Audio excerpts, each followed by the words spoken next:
नमस्कार स्टूडेंट, स्वागत है आप सभी का। आज मैं इलास्टिसिटी का 6th लेक्चर बताने जा रहा हूँ आपको स्ट्रेस स्ट्रेन कर्व के बारे में।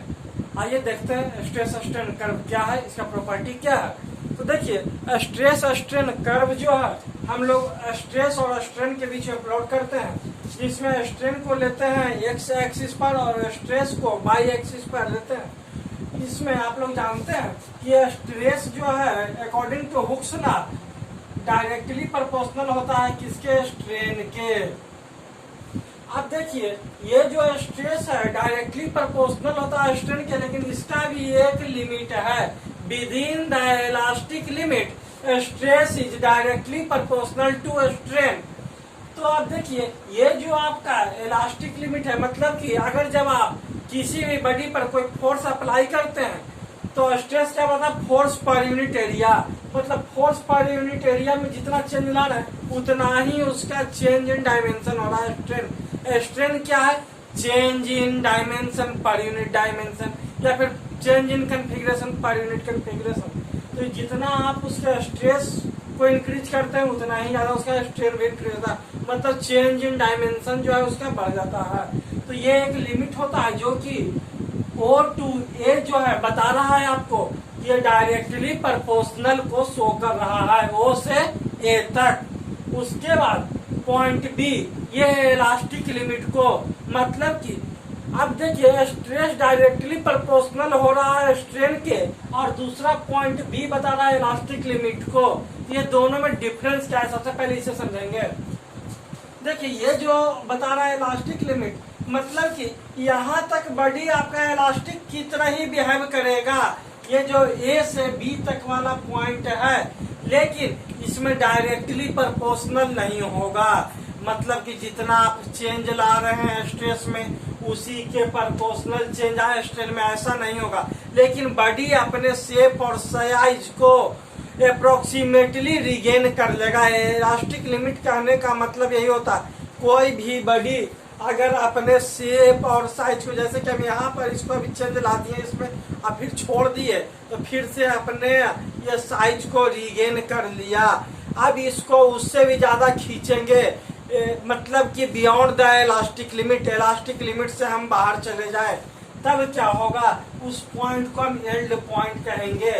मतलब कि B से C का जो पॉइंट है, ये B से C का, तब ये सवाल है कि एल्ड पॉइंट क्या चीज को डिनोट कर, एल्ड पॉइंट होता क्या।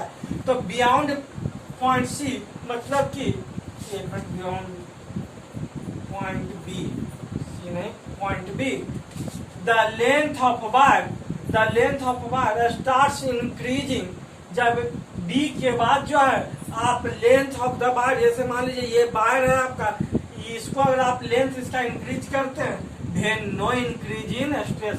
क्या होता है, स्टार्ट्स इंक्रीज, मतलब कि अगर एक कांस्टेंट फोर्स लगाए हुए हैं 5 न्यूटन का, उतना ही अगर फोर्स लगाए हुए हैं कंटिन्यूअस, तो इसके बाद क्या होता है कि इसके बाद आपको 6 न्यूटन फोर्स लगाने की जरूरत नहीं है, लेकिन इसका लेंथ जो है बढ़ते जाएगा। ये पॉइंट B से C को यही बता रहा, देख रहे होंगे कि आप ये वाला लाइन की ये लगभग जो है पैरेलल चल रहा है। मतलब कि इसमें जो स्ट्रेन में चेंज बहुत ज्यादा दिख रहा है, और ये आपका स्ट्रेस इस B से C के पॉइंट में नहीं दिख रहा है चेंज। मतलब कि इसमें फोर्स को नहीं ज्यादा बढ़ाना पड़ रहा है, लेकिन उसका जो है कन्फिग्रेशन चेंज करते जा रहा है। ये आपका बता रहा है एल्ड पॉइंट, ठीक है। मतलब कि अगर आप इलास्टिक लिमिट से बाहर जाते हैं तब आपको विदाउट इंक्रीजिंग फोर्स आपका उसके लेंथ में चेंज दिखने लगेगा।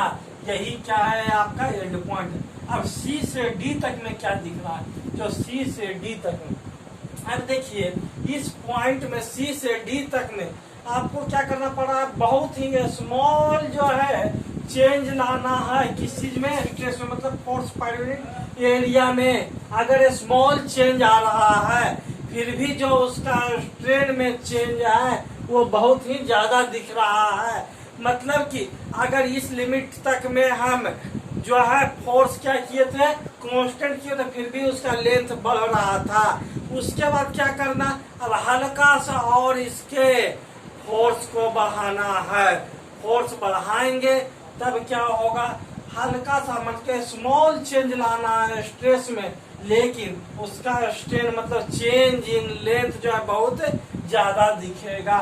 इसके बाद पॉइंट ई जो है वो शो कर रहा है ब्रेकिंग स्ट्रेस को, मतलब कि एक पॉइंट ऐसा भी आएगा कि जब इसका लेंथ आप बढ़ाते जाएंगे और बढ़ने के बाद वो क्या होगा, टूट जाएगा। जैसे कि अभी हम जा रहे हैं, ये मान लीजिए आपका एल्ड पॉइंट है, एल्ड पॉइंट से अभी इसका धीरे धीरे लेंथ बढ़ रहा है और वो सी से डी तक में चलाएगा कि अब स्मॉल चेंज में ही बहुत ज्यादा चेंज देख रहे हैं कि इसका बहुत ये अब इलास्टिक बिहेवियर खत्म हो गया।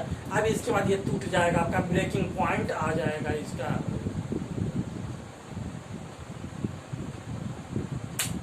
टूट गया आपका जो ये टूट गया।